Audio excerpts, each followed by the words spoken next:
तानां पावनेभ्यो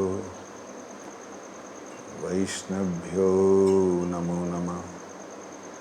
नमो महावदन्याय कृष्ण प्रेम प्रदायते कृष्णाय कृष्ण चैतन्य नामिने गौरत्विषे नमः।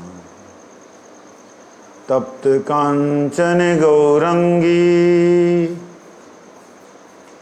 राधे वृंदावनेश्वरी वृषभानुसुते देवी प्रणमामि हरिप्रिये। श्री कृष्ण चैतन्य प्रभु नित्यानंद श्री अद्वैत गदाधर श्रीवासादि गौर भक्त वृंद। हरे कृष्ण कृष्ण कृष्ण हरे हरे, हरे राम राम राम हरे हरे।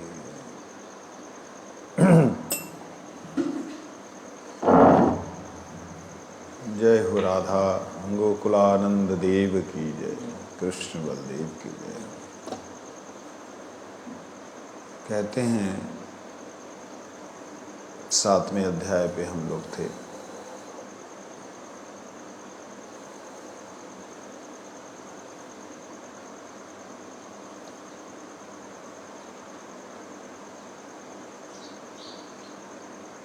यादव दास जी पूछते हैं परम पूज्य श्री अनंत दास बाबा जी महाराज से कि आपने विवेकी मनुष्यों की 4 अवस्थाएं बतलाई हैं, इनमें से किन किन अवस्थाओं में स्थित मनुष्य के संग को साधु संग कहते हैं?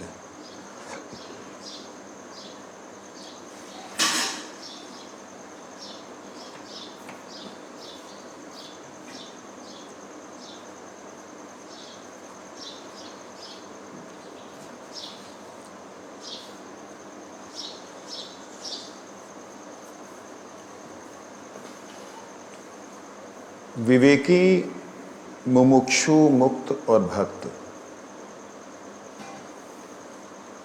4 प्रकार के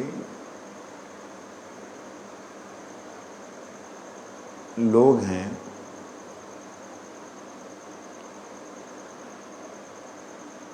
जिन लोगों को भगवान की भक्ति करने में अच्छा लगता है।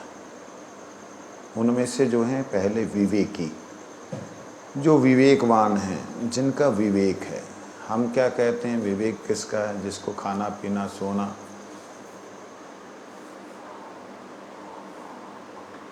सिस्टम के साथ रहना आता है, वो विवेकी है। ऐसे हम उसे विवेकी समझते हैं। बुद्धिमान, विवेकशील किसे कहते हैं? विवेकी हम कहते हैं जो खाने पीने सोने अपने परिवार को ठीक ठाक रखे, उसे विवेकी कहते हैं। लेकिन वास्तविकता में विवेकी वो है जो ये समझ जाता है कि जितनी भी संसार की सारे संसार में जितना भी चराचर जीव प्राणी हैं, ब्रह्मांड हैं, वो जिनसे हैं उनका भजन भी करना चाहिए। नॉट ही, भजन भी और ही, ये दोनों में अंतर है। उनका भजन भी करना चाहिए। इसलिए हम जो भी काम करते हैं, हम लोग पूजा पाठ भी करना चाहिए, पाठ भी करना चाहिए, है ना? तो वो विवेकी पुरुष हैं। जो लोग इस संसार में ऐसे कार्य करते हैं कि भविष्य में हमको जब शरीर छोड़ना पड़ेगा तो हमको स्वर्ग मिले, ऐशो आराम मिले, वहाँ भी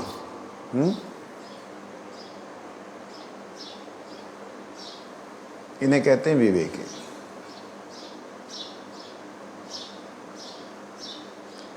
और ये किन लोगों को चाहिए इन विवेकी पुरुषों का संग करना? ऐसे लोग, ऐसे सज्जन लोग। इनका संग कौन करेंगे? इनके संग में उठेंगे बैठेंगे कौन? जो विषयी लोग हैं, विषयी लोग किन्हें कहते हैं?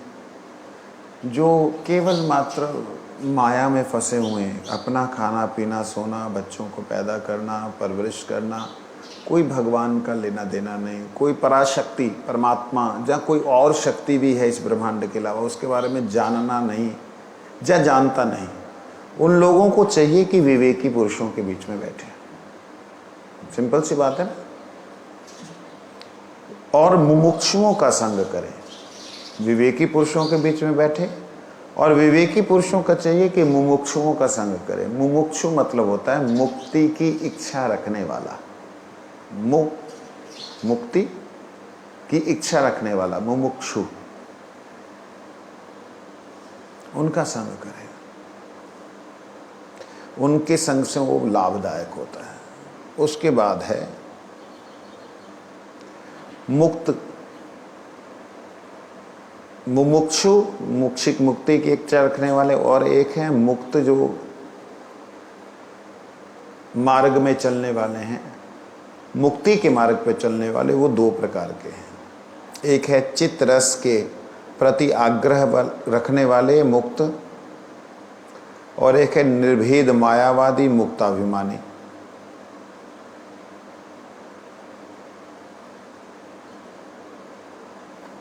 विषयी लोग विवेकी और मुमुक्षु पुरुषों का संग करेंगे, उनके लिए लाभदायक है। और जो मुक्ति के लिए आगे बढ़ रहे हैं वो दो प्रकार के हैं। एक है निर्भेद मायावादी मुक्ताभिमानी। निर्भेद, भेद के बिना, भेद के बिना मतलब मेरे में और परमात्मा में कोई भेद नहीं, आत्मा परमात्मा एक कोई है, जीव ब्रह्म एक कोई है, ऐसी भावना वाले जो लोग हैं वो भी मुक्ति कामी हैं। उनके अंदर भी वो मुक्त हो जाते हैं जब वो मुक्त हो सकते हैं। जो अपने आप को ऐसा सोचता है कि मैं और परमात्मा, आत्मा और परमात्मा एक ही है, सोचता है,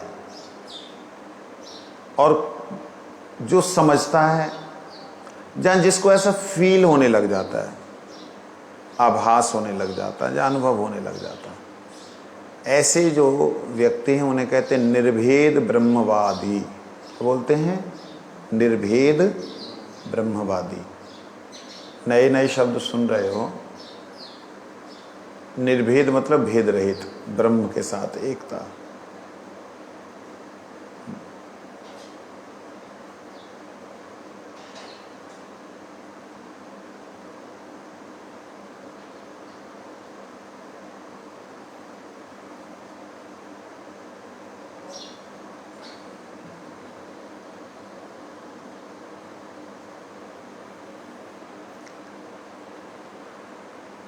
क्योंकि जो लोग निर्भेद ब्रह्मवादी हैं, जो लोग आत्मा और परमात्मा को एक ही मानते हैं, वो एक दृष्टि से अपराधी हैं कि वो सूरज की किरण को सूरज बोल रहे हैं। इस दृष्टि से वो क्या हो गए?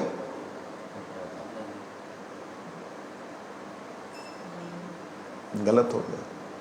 लेकिन सूरज की किरण सूरज से अलग है ही नहीं। सूरज में जो गुण है उसके किरण में भी वो गुण है, मात्रा कम और ज्यादा हो सकती है। इस दृष्टि से वो सही भी बोल रहे हैं, है ना। लेकिन ये जिनके बारे में बोला जा रहा है, ये निर्भेद मायावादी मुक्त अभिमानी जो लोग हैं, ये लोग परमात्मा की कोई अलग सत्ता है उसे स्वीकार नहीं करते।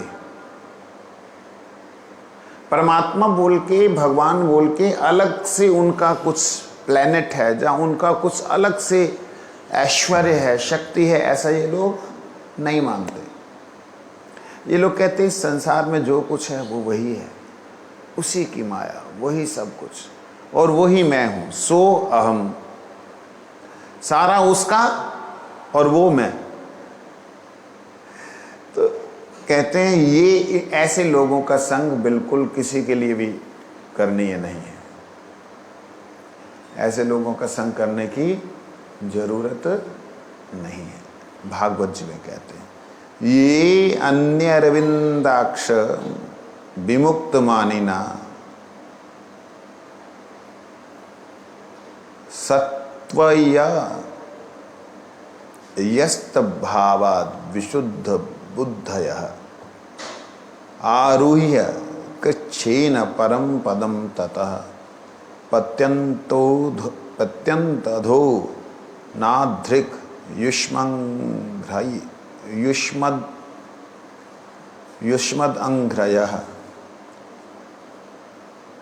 भागवत जी में ये बात आई है, कहते हैं जो लोग आपके चरण कमलों की शरण नहीं लेते, हे नाथ हे प्रभु, आपको जो मानते नहीं कि आप हैं, आपका स्वरूप है, आपका लोक है, आप परम प्रभु हैं, ये बात जो नहीं मानते और अपने आपके प्रति उनका भक्ति भाव नहीं है, उनकी बुद्धि शुद्ध नहीं हुई। वो अपने आप को झूठ मूठ का मुक्त मानते हैं कि हम सब मुक्त हैं, संसार में कोई भी जो दिखाई दे रहा है वो हमारी ही माया है, हमने ही बनाई है। इन प्रैक्टिकली ऐसे लोग तुम्हें विदेश में ज़्यादा मिलेंगे। यहाँ तो ऐसा बोलने वाले को सामने वाला बचपन में गालियाँ देने लग जाता है, वहाँ ही मिलेंगे। मिली मेरे को वहाँ, वो लोग ऐसा बोलते हैं। Only consciousness will be remain. This consciousness is only the power of creation. The consciousness is Almighty.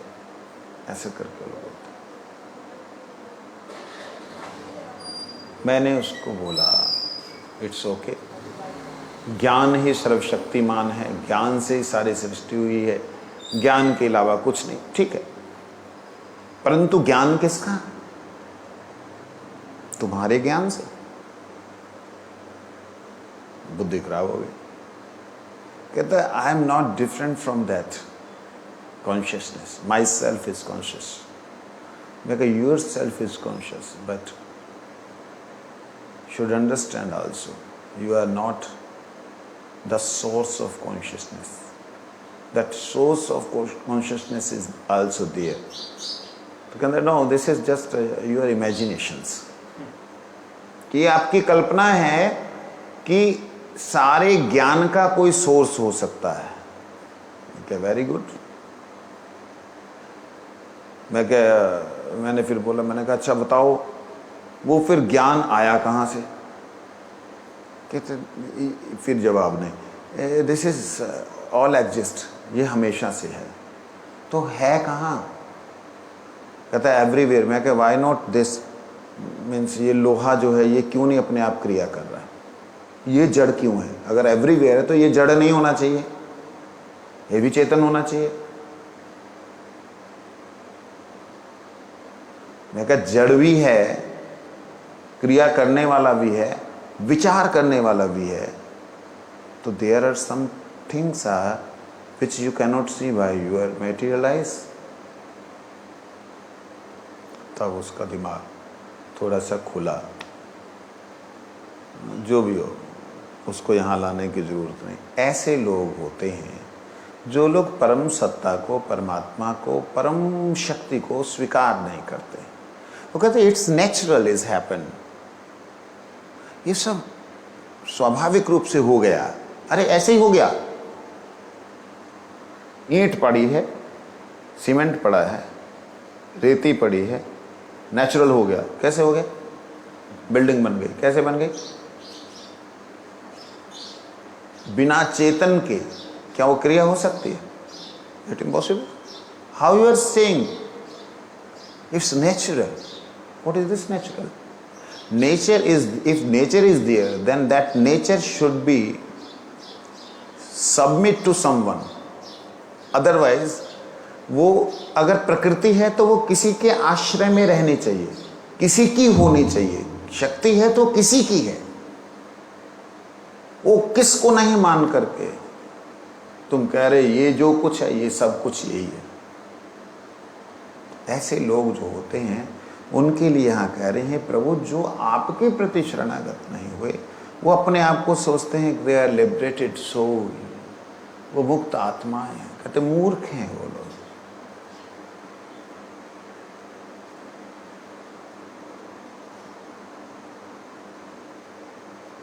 और जो 4th नंबर है वो है भगवत भक्त, भगवान के भक्त।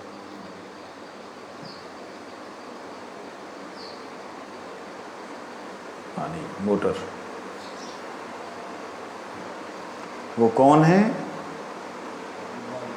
भगवान के भक्त। भक्त भी 2 प्रकार के हैं। अब संसार की कामना वाले भक्तों को यहाँ नहीं लिया है।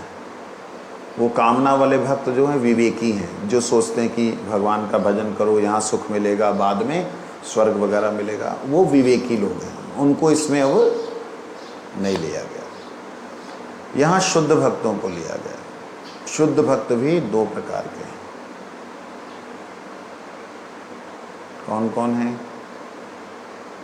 एक ऐश्वर्य भाव युक्त हैं और एक माधुर्य भाव युक्त है। ऐश्वर्य भाव युक्त का मतलब होता है जो भगवान की ओपुलेंसेस को देखकर, जो भगवान के ऐश्वर्य को देख करके, भगवान की भगवत्ता को देख करके, भगवान की सर्वशक्तिमत्ता को देख करके, भगवान के सर्व सामर्थ्य को देख करके भगवान के प्रति शरणागत होता है। प्रभु आप मेरे स्वामी, मैं आपका सेवक, मुझे तुच्छ को कहीं अपने धाम में छोटी सी जगह दे दीजिए, मुझे अपना कहीं दास बना लीजिए, कहीं सेवक बना लीजिए, अपने जैसा रूप दे दीजिए, अपने जैसा समर्थ दे दीजिए। इस प्रकार से जो लोग प्रार्थना करते हैं भक्त, भगवान की सेवा करना चाहते हैं, ऐश्वर्य भाव युक्त हैं वो लोग। भगवान के विशेष ऐश्वर्य को देख करके शरणागत होकर उनसे उनके धाम में रहने की इच्छा, उनका जो इटर्नल रियलम है, उनका जो नित्य धाम है, उस धाम में रहने की इच्छा, उनके जैसे रूप की इच्छा, उनके नज़दीक रहने की इच्छा और उनके जैसा प्रभाव प्राप्त करने की इच्छा। ऐसे वाले जो भक्त हैं उन्हें कहते हैं ऐश्वर्य भाव युक्त भक्त। क्या बोलते हैं? और दूसरे होते माधुर्य भाव युक्त भक्त।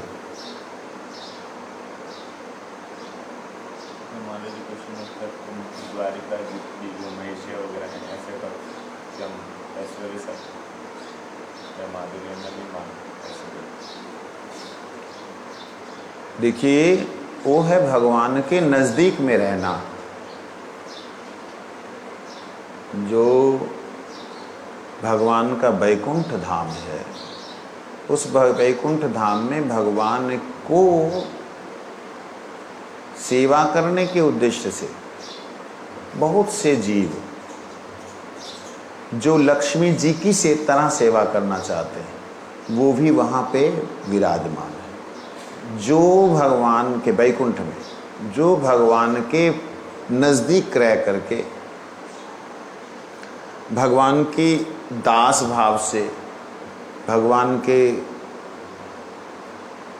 थोड़ा सा मित्र भाव, भगवान के साथ मजाक मजूक करने वाले नारद जी वगैरह, उनकी तरह थोड़ा सा, और जो वहाँ भगवान को भगवान समझ करके प्रार्थना करते हुए दूर रहने वाले बंदी जन जो वंदना करते हैं, इस प्रकार के जो भक्त हैं वो वैकुंठ लोक में रहते हैं और उन्हें पूर्ण आनंद मिलता है। उन्हें ऐसा नहीं कि अधूरा आनंद मिल रहा, उनको कभी फील नहीं होता कि वो कमी है उनके अंदर कुछ, क्योंकि भगवान के धाम में है। नहीं समझे? उन्हें उससे श्रेष्ठ का ज्ञान ही कभी नहीं हो सकता। उन्हें जो दिखता है वही उनके लिए सर्वश्रेष्ठ दिखाई देता है भी उनके लिए। हम बाहर हैं, हमको गोलोक धाम से आए हुए महापुरुषों ने, प्रभु के पार्षदों ने बतला दिया, इसलिए हम बक बक बक बक कर रहे हैं। समझ लगी बात? नहीं तो हमको तो माया का भी कुछ पता नहीं है ठीक तरीके से। माया के भी ऐश्वर्य को हम लोग 100% में से 0.05% भी नहीं जानते, मतलब 1% पूरा है ही नहीं, इतना भी नहीं जानते माया के ऐश्वर्य को। जिस दिन माया के वैभव को देखेंगे, जिस दिन माया के ऐश्वर्य को देखेंगे, साधारण जो जीव हैं वो माया में ही आकृष्ट हो जाएंगे। लेकिन शुद्ध जीव माया के ऐश्वर्य को कैसे देख सकता है? माया तो अनंत है, इसीलिए तो इतने सारे ब्रह्मांडों में व्याप्त है। इसीलिए तो बोल रहा हूँ कि उसके कुछ भी नहीं देखा।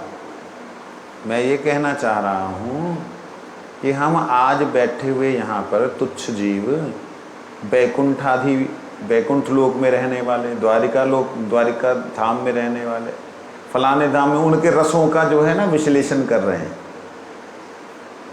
अपनी औकात की बात कर रहा हूँ कि कहाँ तुम्हारी स्थिति है कि तुम इनका चिंतन कर सकते हो। उन्हें पूरा आनंद मिल रहा है, उनको आनंद की कहीं से कोई भी कमी महसूस हो ही नहीं सकती। हम बाहर हैं, माया में हैं।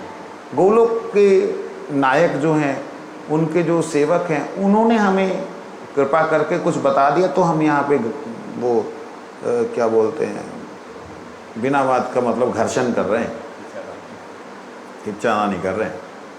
नहीं तो जो माया में, माया के रूप को, महामाया देवी के रूप को, अगर ऐश्वर्य को उसको देखे, वो उसी में डूब जाएगा।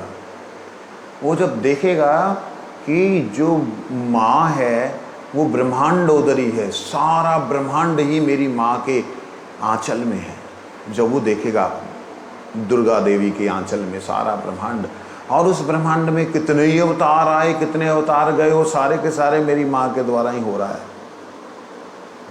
एक बात सोचने वाली है, उसको उससे श्रेष्ठ कुछ नजर आएगा ही नहीं। क्यों नहीं आएगा? क्योंकि जब भगवान इस धरातल पे आते तो मनुष्य जैसी लीला करते हैं। अरे स्वयं महामाया को नहीं समझ आया, राम जी की परीक्षा लेने चल दी, तो जीव को कहां से आएगा?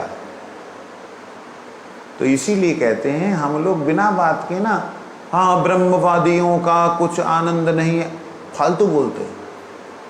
माया से कोटि गुण ज्यादा, महामाया से करोड़ों गुण ज्यादा ब्रह्मानंद में आनंद है। वैकुंठों की तो बात छोड़ ही दीजिए, गोलोक तो फिर सर्वोपरि है। ये हम तब कह पा रहे हैं जब को हमको बतलाया गया, नहीं तो इन प्रैक्टिकली अनुभव में शून्य है। मैंने एक बार श्रील गुरु महाराज से बोला था, जलंधर की बात है, तो गुरु जी अपने पहले जिस रूम में रहते थे, अभी वाले जो लोग हैं उन्होंने उस रूम का दर्शन नहीं किया। वो जो अभी मंदिर है जहाँ, उसके बैक साइड में जहाँ रसोई है, रसोई के पीछे कमरे थे, उनके ऊपर कमरे थे, तो उन कमरों में गुरुजी रहते थे। मैं एक बार गया, मेरे को ना कीर्तन करने में तो अच्छा अभी भी लगता है, तो श्री राधे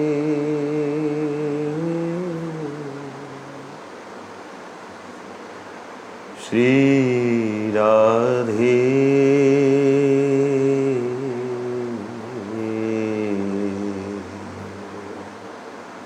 राधे राधे श्री राधे श्री राधे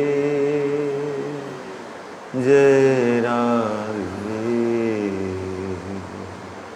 राधे राधे श्री राधे। ऐसा गाने में बड़ा अच्छा लगता था। मैंने गुरुजी से बड़े ही भाव से, प्यार से और ऐसा बोला जैसे मैं दीवाना हूँ श्री राधा नाम का। मैंने गुरु महाराज जी, मेरे को श्री राधा जी से बड़ा प्रेम है, श्री राधा जी का जो नाम है ना वो लेकर के बहुत आनंद आता है। गुरु ने मुस्कुराते हुए मेरी बात को हवा कर दिया। करते हैं। अभी माया देवी को देखा नहीं ना, इसलिए ऐसा बोलते हैं। माया को देखेगा ना, उसका रूप में देख के फंस जाएगा, ऊपर जाने का बुद्धि नहीं होगा। बड़ा हंसते हंसते मेरी बात को हवा कर दिया। मैंने कहा ठीक है। ये मेरा ख्याल 88 की बात, 87, 88 की बात होगी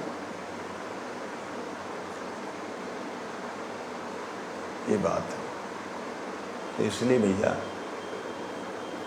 समझने वाली बात है। हम लोग प्रैक्टिकली,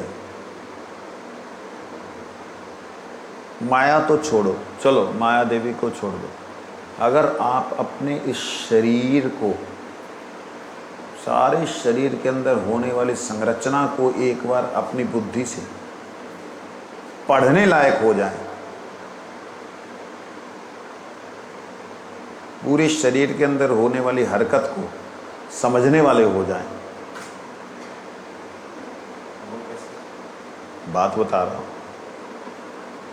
कि यहाँ पे जो है, जो धड़कन चल रही है वो इधर से जा रही है, और यहाँ की धड़कन के कितने पार्ट्स के बाद में यहाँ पहुँच रही है, और उसके बाद में वहाँ क्या क्रिया करके फिर वापस कैसे आ रही है, उनकी संरचना में अगर तुम डूबो तब तुम्हें इधर से निकलने की इच्छा नहीं होगी। और बोलो, मतलब इस शरीर को जैसा तुम चाहो वैसा चलाने का अगर समर्थ प्राप्त हो जाए, कहने का मतलब इतना ही शरीर को कस लो कि तुम्हारा बुढ़ापा ही ना आए, तुम्हारी उम्र ही स्थिर हो जाए, जैसे योगी ऋषियों की, महापुरुषों की है। वेद व्यास, जिद्रवासा ऋषि, अष्टावक्र इत्यादि जो महापुरुष हुए आज भी जो हैं, साधना, शरीर कसने का मतलब क्या है? ऐसे करके टाइट कर देना कपड़े से, कसने का मतलब साधना। इतना तप किया कि पंच तत्वों की उन्हें जरूरत ही ना पड़ रही। अब 5 तत्वों का शरीर धारण किया, उसकी जरूरत ही नहीं 5 तत्वों की। शरीर को मट्टी समझ के छोड़ करके उसके जो अभिमान है, उस अभिमान से बना हुआ स्वयं का रूप, सूक्ष्म स्वरूप, स्थूल रूप से है, सूक्ष्म रूप स्थूल रूप से है, समझे नहीं? तो यही तो बात है ना। मतलब मैं यहाँ बैठा हूँ, यहाँ बैठे बैठे मैं चिंतन करूँ कि मैं इस वक्त अमेरिका की राज्यसभा में जा रहा हूँ, करते करते करते करते मेरा मन, मेरी बुद्धि मेरे इस अभिमान को वहाँ पे प्रकट कर देगी, और वहाँ पर भी मैं रहूँगा, यहाँ पर भी मैं रहूँगा, स्थूल रूप से दिखाई देगा सबको।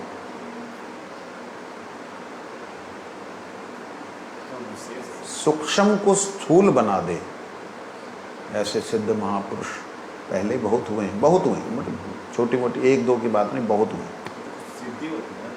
हाँ हाँ, वही तो, उसी को तो, अब उसी को सिद्धि बोल रही हो तुम, मैं इसको साधारण भाषा में बोल रहा हूँ, ये बात है। इसलिए हम यहाँ पर बैठ करके ऐश्वर्य भावयुक्त, माधुर्य भावयुक्त, मुक्त, ये सब बातें कर रहे हैं, लेकिन इन प्रैक्टिकली देखा जाए हम इसके कुछ भी नहीं जानते हैं। ये तो महापुरुषों ने जो लिख दिया है ना, उसका एक अंश का वर्णन भी हम नहीं कर पा रहे, और अपने आप को बहुत बड़े विद्वान समझते हैं कि हमारे से बड़ा विद्वान कोई नहीं। आ जाए कोई तर्क करके देख ले तो, ऐसा हमारे अभिमान है। और ये जो जितना वार्तालाप करें, इसका एक अंश भी समझ में नहीं आ रहा। बात समझे ना, मैं मतलब आपका मन और आपका उत्साह को मार नहीं रहा हूँ, बट बताना चाह रहा हूँ कि जितना समझ करके तुम अन्य अन्य परंपराओं की, अन्य अन्य संप्रदायों की निंदा कर रहे हो, वास्तविकता में उसका 0 अंश भी नहीं पता तुम्हें। ये कहना चाह रहा हूँ। इसलिए कभी भी किसी भी अन्य संप्रदाय की, अन्य परंपरा की, अन्य उपासकों की निंदा नहीं करनी चाहिए जी। हमें हमारे गोलोक धाम से आए हुए भगवत पार्षदों ने बतला दिया बोल करके हम पढ़ करके बुद्धिमान हो गए और पढ़ करके हम मतलब सबके ऊपर डंडा चलाने चल रहे हैं। ये कभी भी ठीक नहीं है। बात समझ पा रहे मेरी? लेकिन निकृष्टता और श्रेष्ठता में अंतर करना तो स्वाभाविक ही है। हाँ, निकृष्टता श्रेष्ठता का तो अनुभव तब होगा जब निकृष्ट का तुम्हें अनुभव हो। तुम्हें तो निकृष्ट का भी अनुभव नहीं है, शरीर का भी अनुभव नहीं है, तुम्हें तो माया का भी अनुभव नहीं है, तो श्रेष्ठ का अनुभव तुम कहाँ से लोगों के सामने प्रस्तुत करोगे? मेरा कहने का अभिप्राय मोटा मोटा ये है कि हम गुरु वर्गों की वाणी को यूं ना समझें कि हम इस वाणी के मालिक हो गए। मतलब ये हम अपनी तरफ से नहीं बोल रहे हैं, शास्त्र ये बोल रहे हैं, वेदों ने ये बोला है, संतों ने ये बोला है, इस तरीके से उसको प्रस्तुत करें, कहने का अभिप्राय है।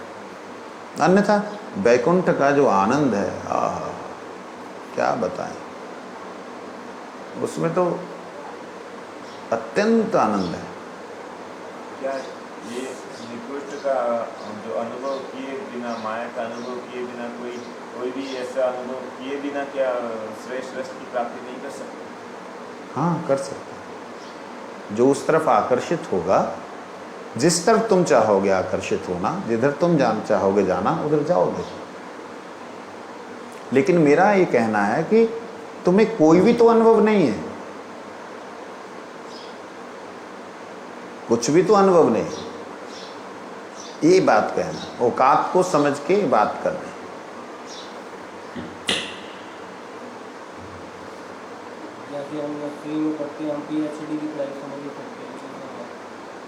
नर्सरी में पढ़ते हैं, पीएचडी की पढ़ाई को P for parrot, H for hen, D for doe, PhD. यही तो समझेंगे, क्यों जी? इससे ज्यादा तो नहीं समझ सकते, परंतु इससे ज्यादा अगर हमें कुछ समझाए तो हम तोते की तरह पक पक पक पक बोल सकते हैं, जैसे अभी बोल रहे हैं। अनुभव में आने के बाद में तो दिव्य दिव्यति दिव्य। तो यहाँ जो बात हमारी चल रही, ऐश्वर्य भावयुक्त भक्त, माधुर्य भावयुक्त भक्त। जो माधुर्य भावयुक्त भक्त हैं उनके बारे में कहते हैं, इस तरह के जितने भी भक्त हैं माधुर्य भावयुक्त। माधुर्य भाव क्या होता है? भगवान मेरे सखा हैं, इस भाव में भावित जो भगवान के नित्य परिकर हैं, भगवान धाम में जो उनके सखा हैं, जैसे वसुदाम, सुदाम, मधुमंगल, चित्रक, पत्रक इत्यादि, ये भगवान के सखा हैं, भगवान के दास हैं। इन दासों में से किसी से एक दोस्ती होने का भाव आ जाए, मेरे ना ये जो सखा हैं श्री राम जी, उनसे चलेगा, ऐसा भाव बनने लग जाए, तब आप समझना कि ऐसे भावयुक्त भक्त जो होंगे, ऐसे भावयुक्त भक्त हैं, उन भक्तों का संग सबको करना चाहिए। विषयी से लेकर के, विवेकी से लेकर के, मुमुक्षु से लेकर के, मुक्त से लेकर के, जितने उनको सबको उसका ऐसे भक्त का संग करना चाहिए। ऐसे भक्त का संग करने से जहां वो है क्रमशः उनकी उन्नति हो जाएगी। ये कहने के बाद यादव दास जी, आपने भक्तों की दो प्रकार की अवस्थाएं बताई, कृपया इसे स्पष्ट करके बतावें जिससे मुझ जैसी मोटी बुद्धि वाले मनुष्य भी सुगमता से समझ सके। ये किसने बोला? किसने बोला? यादव दास जी ने। तूने तो नहीं बोला? अच्छा, क्योंकि शब्द ऐसा आया है ना, जिससे मुझ जैसी मोटी बुद्धि वाले मनुष्य भी सुगमता से समझ सकें, तो तू मोटी बुद्धि वाला नहीं है, इसका मतलब।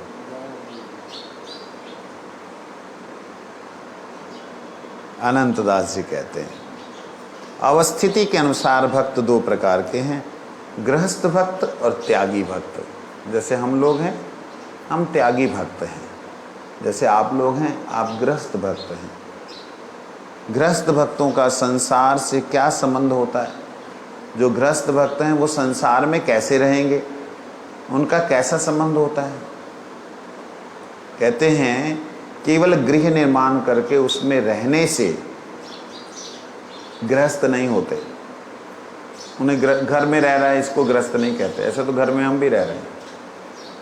गृहस्थ का मतलब है विधिवत उपयुक्त व्यक्तियों का मिलन। उपयुक्त मतलब अपने अनुकूल, अपने अनुसार दो व्यक्तियों के मिलन को विधिवत विवाह करके घर में रहने वाले को ही गृहस्थ कहते हैं। गृहिणीम गृहम उच्यते। गृहिणी के साथ में ही घर होता है। घर वाला तभी होता है जब घरवाली हो, नहीं तो घर वाला नहीं होता। घर है लेकिन कोई नहीं बोलेगा घर वाला है। तो ऐसे ही बोलेगा गृहस्थ तभी तक गृहस्थ नहीं कहला, तभी वो गृहस्थ कहलाएगा जब उसकी गृहिणी होगी। ऐसे गृहस्थों में जो भक्ति का आचरण करते हैं उन्हें गृहस्थ भक्त कहते हैं। ऐसे जो गृहस्थ हैं उनमें जो भक्ति का आचरण करते हैं, भक्ति का आचरण मतलब भगवान जी के लिए भोग बनाएंगे, भगवान जी का भोग लगा के प्रसाद पाएंगे, जो कुछ लेके आएंगे, जो खरीदेंगे भगवान जी के लिए खरीदेंगे।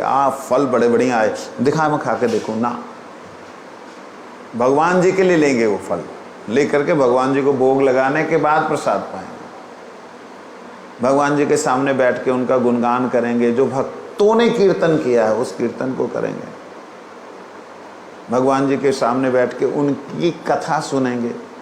इस प्रकार की जो क्रिया करते हैं और अपने संसार में बच्चों को जन्म देना, बच्चों से प्रेम करना, माता पिता की सेवा करना, समाज का कल्याण करने के लिए अपना कंट्रीब्यूशन देना, ये सब भी करेंगे। ये हैं गृहस्थ भक्त। ठीक है। मायाबद्ध जीव आँखों से रूप रंग देखते हैं, कानों से सुनते हैं, नाक से सूंघते हैं, तो त्वचा से स्पर्श करते हैं, जीभ से रसास्वादन करते हैं। इन्हीं 5 ज्ञानेंद्रियों द्वारा वे जड़ जगत में प्रविष्ट होकर विषयों में आसक्त हो जाते हैं। वे विषयों के प्रति जितने ही अधिक आसक्त होते हैं, प्राणनाथ श्री कृष्ण से ही दूर हटते जाते हैं उतने ही।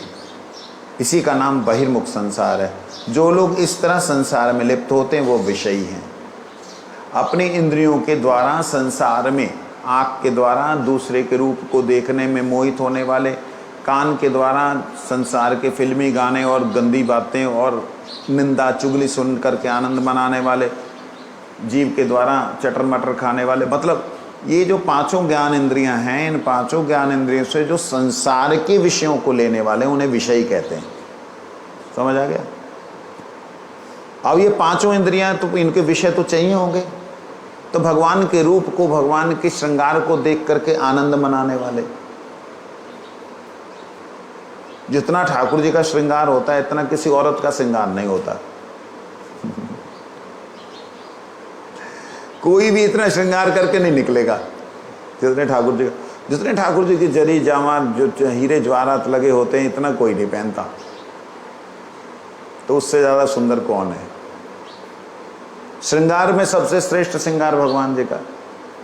तो इसलिए उनके रूप को देख के जो मोहित हो, उनकी माला को देख करके, उनके चरणों को देख करके जो मोहित हो, वो भक्त है। जो संसार को देख के मोहित हो वो क्या है? विषयी। समझे? ऐसे जीभ है, कान है, सब इंद्रियों को ऐसे कहते। गृहस्थ भक्त विषयी लोगों की तरह विषयों में केवल सुख की खोज नहीं करते। जो गृहस्थ भक्त हैं वो विषयी लोगों की तरह, विषयी किन्हें कहते हैं? जो मतलब कि हर चीज की तरफ विषय करता है, ये भी ले लो, ये भी कर लो, ये भी ऐश कर लो, ये भी कर लो। उन विषयी लोगों की तरह केवल सुख की संसार में खोज नहीं करते, संसार के सुख को भोगते हैं। बढ़िया बेड जरूर होगा, कोई प्रॉब्लम नहीं, अच्छा खाना, लजीज खाना, भोग बना रहे हैं ठाकुर जी के लिए, कोई प्रॉब्लम नहीं। लेकिन भगवान से रिलेटेड होकर के कर रहे हैं। भगवान के रिलेशन को छोड़ करके वो संसार के किसी भी सुख को नहीं लेना चाहते। ये भक्तों का काम है। बात समझ रहे हैं? अगर किसी भी दृष्टि से मैं संसार के सुख को ले रहा हूं तो मेरे सबसे पहले वह सुख मेरे प्रभु का है। अब आगे कहते हैं, उनकी सहधर्मणी पत्नी को किस रूप से फिर वो पति को किस रूप से वो देखेंगे? राधा कृष्ण तो देख नहीं सकते, कैसे देखेंगे? यहाँ कहते बड़ी सुंदर बात, उनकी सहधर्मणी श्री कृष्ण की सेविका है।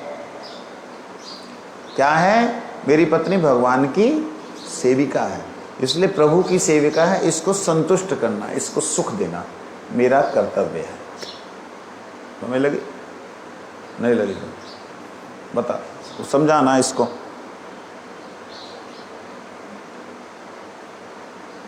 पत्नी जो है वो भगवान की एक दासी ही है, तो वो जो दासी लोग होंगे तो उन्हीं के नाते तो वो अगर अपने पति जो है उनके, तो उनका कर्तव्य होता है कि अपनी पत्नी को उस प्रकार का सुख प्रदान करें।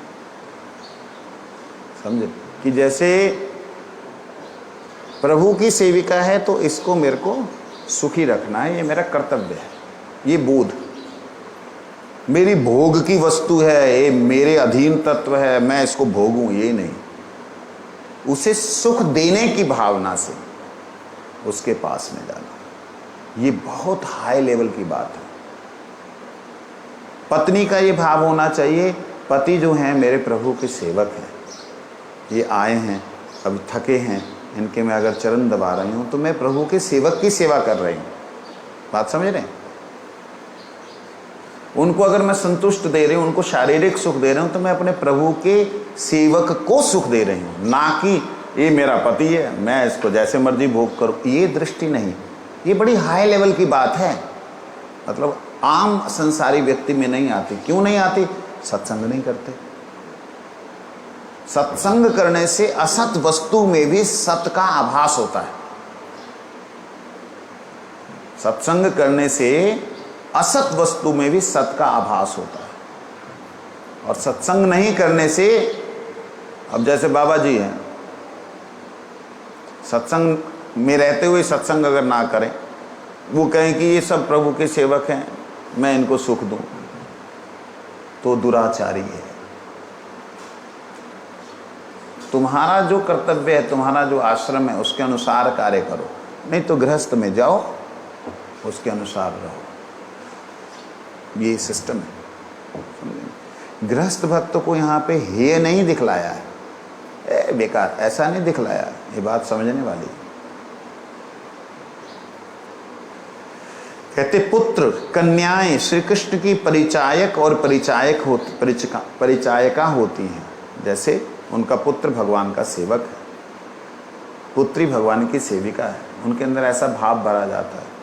अक्सर आप देखना कृष्ण भक्तों में सवेरे सवेरे उठेंगे सारे बच्चे भी, माता पिता सब लोग, जय श्री कृष्णा चैतन्य प्रभु नित्यानंद, सवेरे सवेरे कीर्तन करेंगे, सारे के सारे तिलक लगाएंगे, अपना संध्या वंदन करेंगे, ठाकुर जी का भोग हो गया, प्रसाद पाके अपनी ड्यूटी पे जाएंगे, वो स्कूल जाएंगे, वो घर के कार्य करेंगे। तो वो एक माहौल जो है वो किसका है? कृष्ण सेवा का उद्देश्य। विषयों से निकल नहीं सकते, इसलिए संसार में है। इतनी प्रबल उनके अंदर वैराग्य नहीं आया, इसलिए संसार में, संसार के सुख कृष्ण के अनुकूल समझते हुए ग्रहण कर रहे हैं। ये बात है। अब देखो क्या बोलते, उनकी आंखें श्री कृष्ण के मूर्ति का, स्वरूप का एवं तदीय वस्तुओं का दर्शन करके तृप्त होती है। उनकी आंखें तुलसी जी को, गैया को, वैष्णवों को, गुरुजनों को और ग्रंथों को, भगवान के रूप को देख करके प्रसन्न होते हैं। इनकी गृहस्थ भक्तों की, गृहस्थों की नहीं, गृहस्थ शुद्ध भक्तों की। उनके कान हरि कथा और संतों के चरित्रों को श्रवण करके आनंदित होते हैं। उनकी नासिका श्री कृष्ण के चरणों में अर्पित फूल, तुलसी और सुगंधित द्रव्य, सेंट वगैरह, उसका घ्राण लेके आनंद प्राप्त करती है। उनकी जिह्वा निरंतर कृष्ण नाम सुधा का पान करती है और भगवान का प्रसाद लेती है। उनकी त्वचा, शरीर, इसको सुख चाहिए ना, मीठे मीठे स्पर्श का, तो कहती उनकी त्वचा भक्तों के अंग स्पर्श का सुख अनुभव करती। भक्तों का अंग स्पर्श, कैसे भक्तों का अंग? उनका बच्चा कौन है? गृहस्थ का बच्चा कौन है? भगवान का सेवक है। अब सेवक को प्यार कर रहे हैं तो भगवान का सेवक है, तो वह स्पर्श भगवान के भक्त का स्पर्श, यह भाव। तो महाराज गृहस्थ भक्तों में भी उत्तम स्थिति को बताया, तो और क्या, अधम स्थिति को थोड़ी यहाँ शुद्ध भक्त बोला गया गृहस्थ के। लेकिन गृहस्थ भक्तों में भी एक कैटेगरी होती है, जो एक तो जबरदस्ती लगाता है, एक जिसकी हो जाती है वैसी। मैं तो पता बीच बीच में 3 बार बोला, ये बड़ी हाई लेवल की बात है। बोला कि नहीं बोला? 2-3 बार सुना नहीं? ओह अच्छा, नहीं सुना, क्योंकि आपका ध्यान तो रहता है ना, जो ही सुनना वही सुनना। बोला ना मैं बीच में 2-3 बार कि बड़ी हाई लेवल की बात है ये, लेकिन जाननी तो चाहिए। हमारी नहीं अगर किसी की स्थिति हुई तो इसका मतलब ये नहीं कि जाने भी ना, ये स्थिति होती है, हो सकती है। आगे कहते हैं उनकी आशा, क्रिया, कामना, अतिथि सेवा, देव सेवा, सब कुछ श्री कृष्ण सेवा के अधीन होता है। उनकी आशा भी, ठाकुर जी बच्चे की नौकरी नहीं लग रही है, कोई बात नहीं, जैसे आपने रखना रखो, लेकिन अगर लग जाती तो हम लोग दोनों जने फ्री होकर आपकी सेवा करते। संसार की आशा है, संसार में बच्चा उन्नति प्राप्त करके नौकरी लग जाए और हम दोनों रिटायर होकर आपकी सेवा करें, ये आशा में कहीं दोष नहीं है, कृष्ण सेवा के अधीन है। क्रिया, कोई भी क्रिया हम कर रहे हैं उसमें भगवान युक्त हैं। कामना, यहाँ कामना और आशा अलग है। आशा हो जाएगा, हो जाएगा, कामना कर दीजिए, कर दीजिए। अतिथि सेवा, कोई आया उसका सत्कार भी भगवान के द्वारा भेजा हुआ, हमारी परीक्षा लेने के लिए सेवा की कोई आया है। देव सेवा, कभी कोई देवी देवता बीच में उनकी तिथियां आती हैं, शिव जी हैं, जहाँ गणेश चतुर्थी है, जहाँ दुर्गा जी का नवरात्रि है, ये तिथियां आती हैं। इन सभी तिथियों में जब हम कहीं निकल रहे हैं, कहीं जा रहे हैं, वहाँ पे कभी कोई देव सामने आ जाए, जिनकी वो तिथियां हैं, उन्हें प्रणाम करें, उनका सत्कार करें कि प्रभु आप ठाकुर जी के सेवक हो, आपके कारण से सारी सृष्टि ठीक चल रही है। ये सारा कृष्ण सेवा के अधीन मानना चाहिए, होना चाहिए। उनका जीवन जीवों पर दया, कृष्ण नाम वैष्णव सेवा के लिए होता है। शुद्ध भक्त का जीवन, शुद्ध गृहस्थ भक्त का जीवन किसके लिए है? कृष्ण नाम वैष्णव सेवा और जीवों पे दया। जीवों पे दया का मतलब किसी तरीके से ये जीव को तो भूख लगी है, ठाकुर जी का प्रसाद दे दूं जिससे इसका कल्याण हो। जीवों पे दया मतलब ये बेचारा, इसका टांग कट गई, चलो इसको मैं जो है हेल्प कर दूं जिससे इसको भगवान की कृपा प्राप्त हो, उसको भगवान का, आप चिंता नहीं करें, आप ठीक हो जाएंगे। आप हरे कृष्ण बोलिए, हरे कृष्ण बोलिए, आप राधे राधे बोलिए, ठीक हो जाएंगे, चिंता नहीं करें, ठीक हो जाएंगे। इस प्रकार से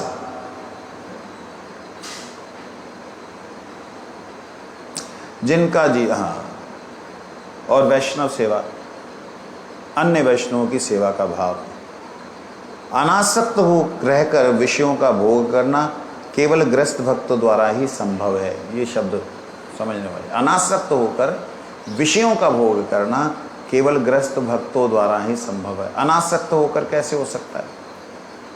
आसक्ति को छोड़ करके, आसक्ति नहीं, हाय मर जाऊंगा, ऐसा नहीं, आसक्ति छोड़ करके संसार के विषयों को ले रहे हैं। बात जल्दी से समझ आने वाली नहीं है। प्रसाद पा रहे हैं, ठीक है, वो जो प्रसाद पा रहे हैं वो विषय बन जाएगा अगर उससे बढ़िया टेस्ट हमको बाहर मिल रहा है और उसमें थोड़ा सा मसाला ऐसा है जो मसाला भगवान की सेवा में नहीं लगता। तो वह क्या हो गया? भगवान की सेवा में लगता नहीं मसाला, लेकिन वह मसाले को खाने के लिए जीभ लपलपा रही है, तो भक्त क्या करता? ना, वो नहीं, हम इसका सब्स्टिट्यूट ये देखते हैं, इससे बना करके ठाकुर जी को भोग लगा के प्रसाद पाएंगे। ये कंट्रोल कर सकते हैं अपनी इंद्रियों को, कहने का अभिप्राय, कंट्रोल कर सकते हैं विषय भोगों को। कैसे? संसार के विषयों को छोड़ नहीं सकते, इसलिए अपने पत्नी, अपना पति, इसमें जो है संसार के विषयों को प्राप्त करते हैं। आगे, कलयुग में गृहस्थ वैष्णव होना ही उचित है, ये बात भक्ति विनोद ठाकुर जी ने अपनी कही, क्योंकि इसमें पतन होने की आशंका नहीं होती। पहले ही दीनहीन है, गिरेंगे कहाँ से। लेकिन इसके विषय में हम उस दिन भी पढ़ते पढ़ते रुक गए थे। इसके विषय में आगे जिन्होंने ये ग्रंथ को प्रकाशन किया है, उन्होंने अपना तात्पर्य दिया है कि भाई गृहस्थ में ही जाना श्रेष्ठ नहीं है, त्यागी होना भी अति उत्तम है। ऐसा करके उन्होंने आगे इसको स्थापन किया। वंशा कल्पतरुश्च कृपा सिंधु पतितानां